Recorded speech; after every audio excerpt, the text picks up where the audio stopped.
इब्तदा है रब्बे जलील के बाबरकत नाम से जो दिलों के भेद खूब जानता है। देखती आँखों सुनते कानों एहसास करने वाले दिलों और गौर व फिक्र करने वाले दिमागों को अस्सलामु अलैकुम। आपको एक मरतबा फिर बायोकेमिस्ट्री के लेक्चर में खुश आमदीद। आज हम बायोकेमिस्ट्री के लेक्चर में कार्बोहाइड्रेट्स के हवाले से जो टॉपिक डिस्कस करेंगे, रिड्यूसिंग शुगर्स क्या होते हैं, नॉन रिड्यूसिंग शुगर्स क्या होते हैं, इन्वर्जन ऑफ शुगर्स क्या चीज़ है, और पॉलीसैकराइड्स क्या हैं और उनकी क्लासिफिकेशन के बारे में हम डिस्कस करेंगे। इससे पहले कार्बोहाइड्रेट्स के बारे में हम कुछ टॉपिक डिस्कस कर चुके हैं। आज हमारा इसी कार्बोहाइड्रेट के हवाले से पार्ट नंबर 3 है। अगर इससे पहले किसी ने हमारे लेक्चर नहीं सुने तो हमारे यूट्यूब चैनल पाकिस्तान केमिस्ट्री पे जाके इससे पहले वाले लेक्चर आप दोबारा सुन सकते हैं। हमारे चैनल को सब्सक्राइब कीजिए, लाइक कीजिए और बेल आइकन के बटन को ज़रूर प्रेस कीजिए ताकि आपको हमारी हर आने वाली वीडियो की नोटिफिकेशन मिलती जाएं। ठीक है जी, और आप इससे खूब इस्तिफ़ादा हासिल करें। चलें जी, हम अब आज का लेक्चर शुरू करते हैं। सबसे पहले हम बताएंगे कि रिड्यूसिंग शुगर्स और नॉन रिड्यूसिंग शुगर्स क्या होते हैं। रिड्यूसिंग शुगर्स ऐसी शुगर्स होती हैं जिनमें या तो एल्डिहाइडिक ग्रुप हो या इनमें कीटोनिक ग्रुप हो, लेकिन कीटोनिक भी अल्फ़ा हाइड्रोक्सी कीटोनिक ग्रुप होना चाहिए। तीसरी शर्त इसमें ये हो सकती है कि इनके पास फ्री एसिटल ग्रुप हो। ये 3 शर्तें होती हैं। ऐसे शुगर जिनके पास एल्डिहाइडिक ग्रुप हो या अल्फ़ा हाइड्रोक्सी कीटोनिक ग्रुप हो या फ्री एसिटल ग्रुप हो, तो ऐसे तमाम शुगर को रिड्यूसिंग शुगर्स कहा जाएगा।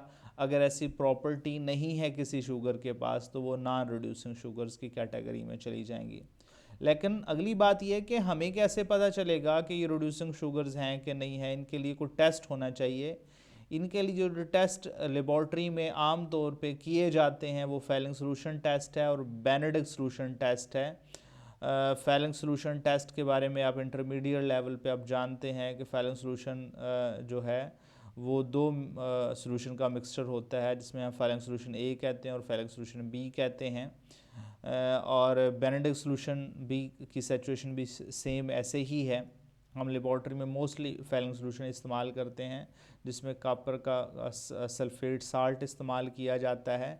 रिड्यूसिंग शुगर से मुराद ये है कि दूसरे को रिड्यूस करती है और ख़ुद ऑक्सीडाइज हो जाती है, तो ऐसी शुगर्स को रिड्यूसिंग शुगर्स कहा जाएगा। अब किसके एग्जांपल्स के हवाले से अगर बात करें तो मोनोसेक्राइड्स में ग्लूकोज है, जैसे फ्रुक्टोज है, और डाइसेक्राइड्स में माल्टोज है, लैक्टोज है, ये सारी रिड्यूसिंग शुगर्स की एग्जांपल हो जाएंगी। और नॉन रिड्यूसिंग में जैसे सुक्रोज है और ट्री हेलोज है, ये सारी की एग्जांपल जो है वो नॉन रिड्यूसिंग शुगर्स में कंसीडर की जाएंगी। अच्छा जी, अब ये बात है कि रिड्यूसिंग शुगर्स को हम क्यों रिड्यूसिंग शुगर्स कहते हैं कि इनके पास फ्री एल्डिहाइड्स होने चाहिए या अल्फा हाइड्रोक्सी कीटोन होने चाहिए।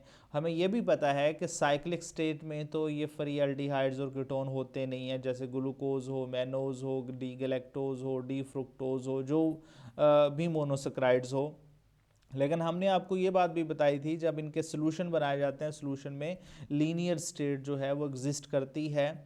जो नेचुरली तौर पे ग्लूकोज की फार्म्स हैं वो साइक्लिक ही होती हैं क्योंकि स्टेबल फार्म ही यही होती हैं। लेकिन जब भी हमने टेस्ट करना होता है हमें पता है हम इसके सोल्यूशन बनाएंगे। जैसे हम ग्लूकोज का टेस्ट करेंगे तो ग्लूकोज के बारे में हम जानते हैं कि एक्व सोल्यूशन में इसका बीटा डी ग्लूकोज भी होता है, अल्फ़ा डी भी होता है, और बीटा डी और अल्फ़ा डी जो है वो एक दूसरे में इंटर कन्वर्ट होते हैं।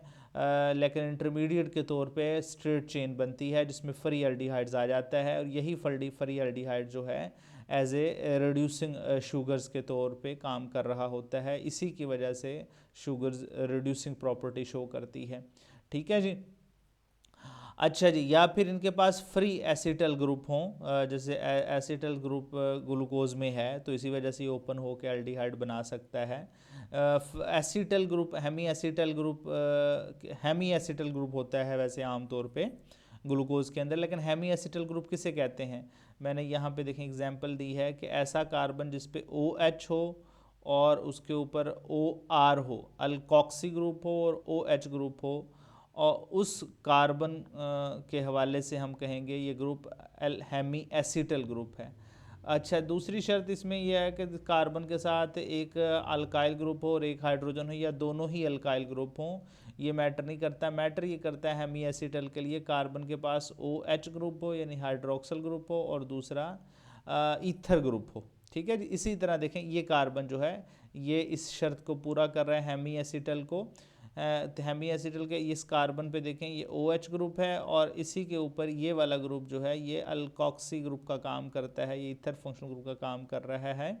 और इसी के अंदर एक H ग्रुप है और इसी के ऊपर अल्काइल चेन भी है ये वाली साइक्लिक स्ट्रक्चर के अंदर। तो ये हेमी एसिटल कार्बन हुआ। ठीक है जी।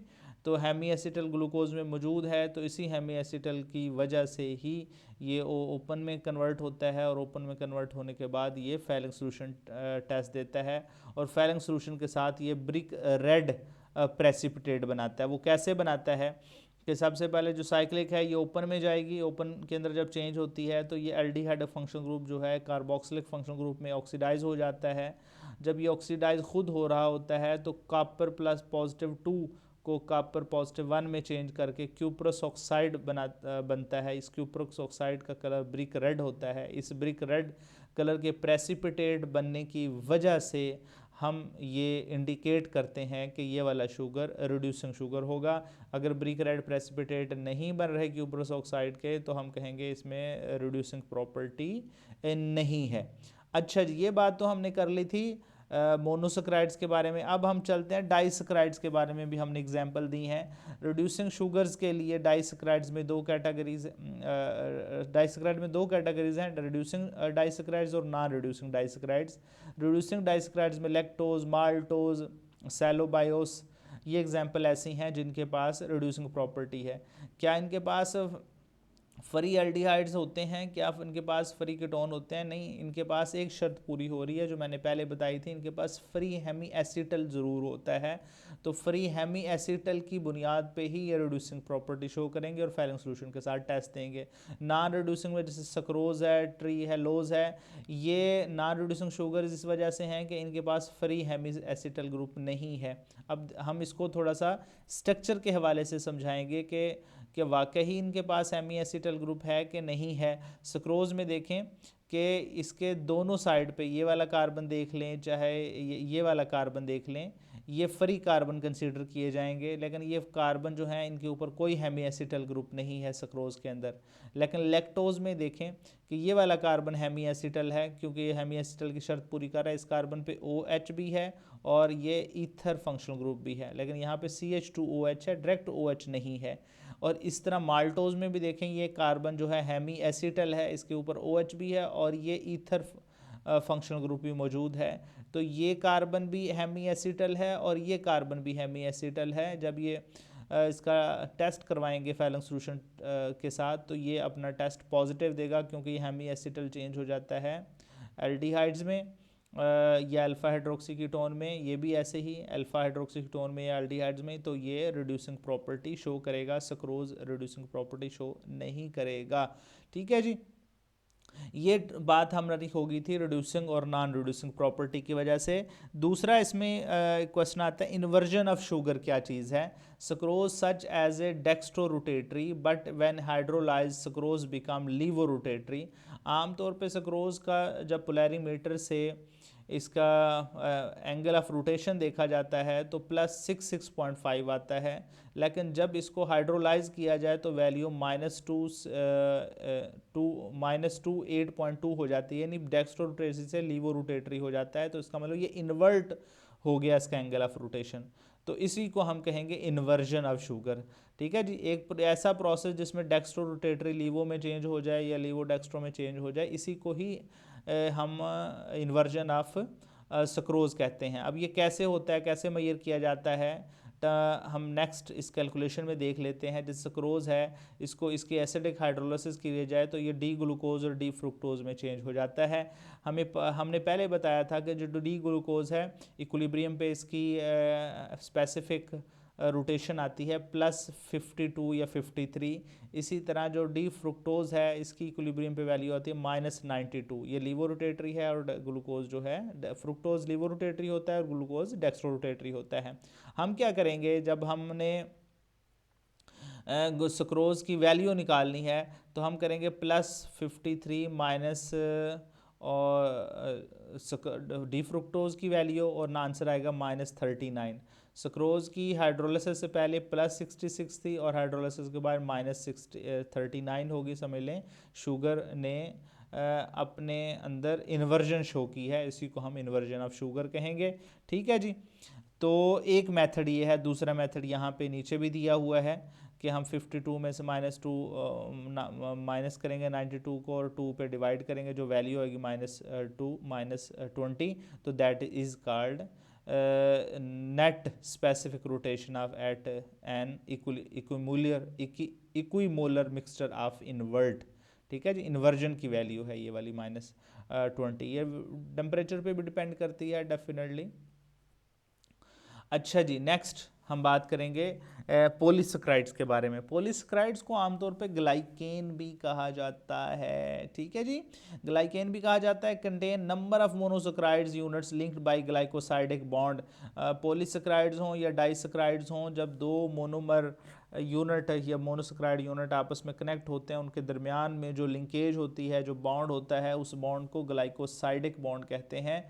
अच्छा जी, पॉलीसेकेराइड्स के हवाले से जो इसके फीचर्स हैं, तो पॉलीसेकेराइड्स का जो मिनिमम मॉलिक्यूलर वेट होता है 200,000 होता है। ये वाइट और एमार्फस प्रोडक्ट्स होते हैं। ये नॉन शुगर्स कहलाते हैं पॉलीसेकेराइड्स बेसिकली, क्योंकि ये स्वीट एंड टेस्ट नहीं होते। ठीक है जी, स्वीट एंड टेस्ट भी नहीं है और ना ही ये रिड्यूसिंग है, नॉन रिड्यूसिंग है। इनके पास ना ही कोई फ्री एल्डिहाइड होता है, ना ही फ्री इनके पास कीटोन होता है, ना ही इनके पास फ्री हेमी एसिटल ग्रुप होता है। ये कोलाइडल सोल्यूशन बनाते हैं या सस्पेंशन बनाते हैं, जब इनके सोल्यूशन बनाए जाएंगे। नेक्स्ट बात करेंगे इनकी क्लासिफिकेशन की। क्लासिफिकेशन के हवाले से दो इसकी क्लासेस हम बनाते हैं, होमोपॉलीसेकेराइड्स और हेटेरोपॉलीसेकेराइड्स।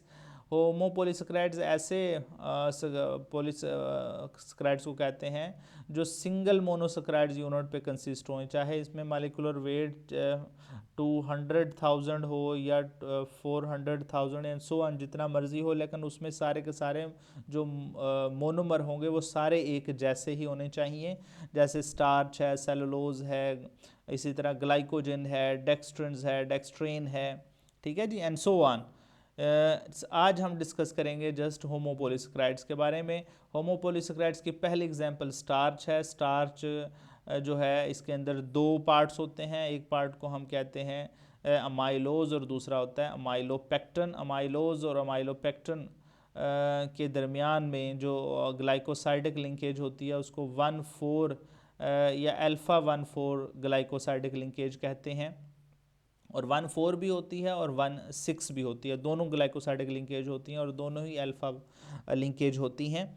अच्छा जी, नेचुरल जो स्टार्च होता है वो उसमें 10 to 20% अमाइलोज होता है और 80 to 92% अमाइलोपेक्टिन होता है। अमाइलोज जो पार्ट होता है स्टार्च का, ये अनब्रांच होता है। इसमें अल्फ़ा 1,4 ग्लाइकोसाइडिक लिंकेज होती है और इसके अंदर 200 to 20,000 ग्लूकोज यूनिट मौजूद होते हैं।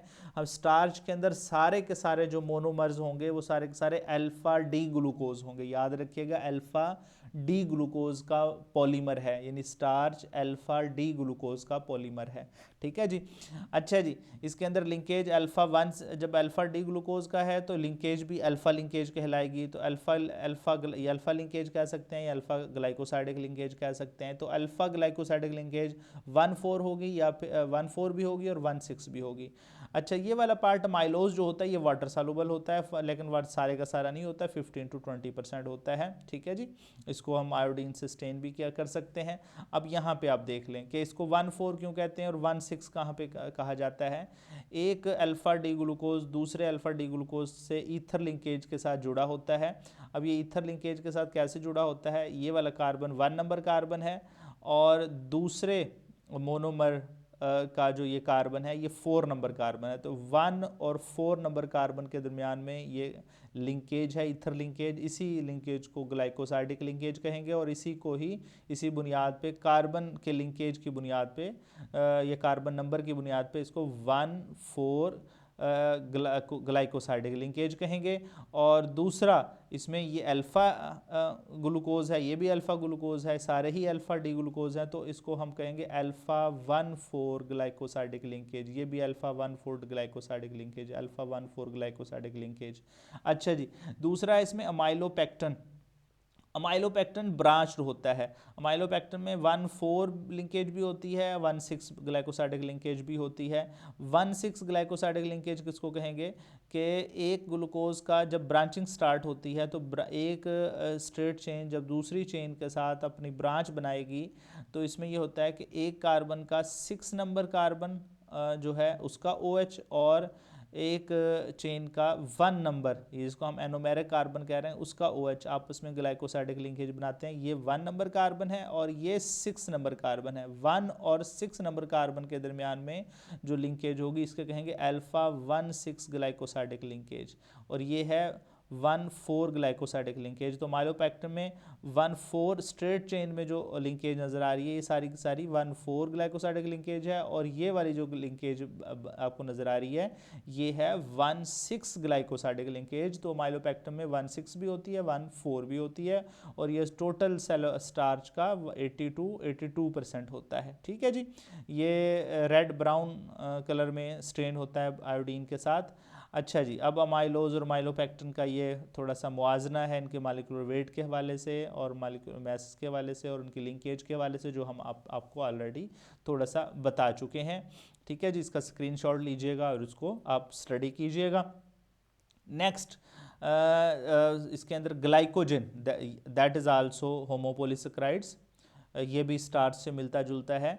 Glucose storage polymer is an animal is similar in the structure to अमाइलोपेक्टन।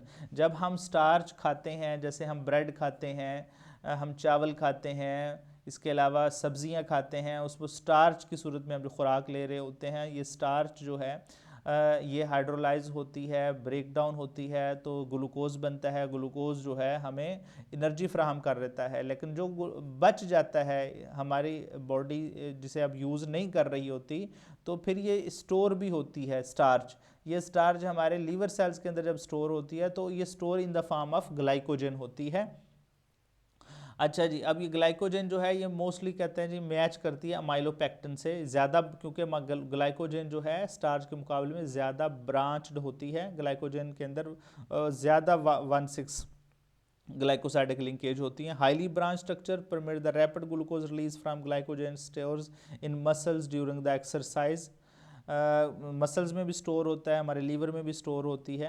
ability to rapidly mobilize glucose is more essential to animals than to plants। ठीक है जी, एनिमल्स के अंदर ये ग्लाइकोजन जो है एनर्जी जो है वो ग्लाइकोजन की फॉर्म में स्टोर होती है, जैसे जैसे ज़रूरत होती है वहाँ से वैसे वैसे सिक्रीट होती चली जाती है। ठीक है जी।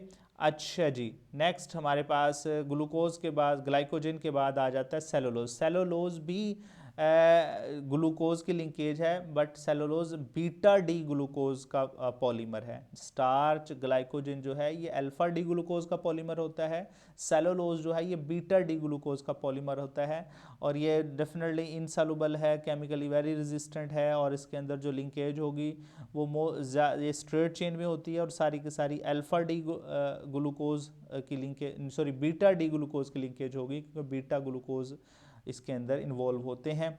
ठीक है जी। सेलुलोज टोटली एब्सेंट होती है एनिमल्स में, ये ज़्यादातर हमें ज़रूरत होती है in the form of fibres. ये ज़्यादातर प्लांट्स के अंदर ही होती है, प्लांट्स ही ने बनाते हैं, जो प्लांट्स को स्ट्रेंथन प्रोवाइड करती है और उनको ताकत दे रही होती है जी। इसी से मिलता जुलता कीटन, कीटन भी है, ऐसा ही है, ये भी पॉलीसेकेराइड्स है।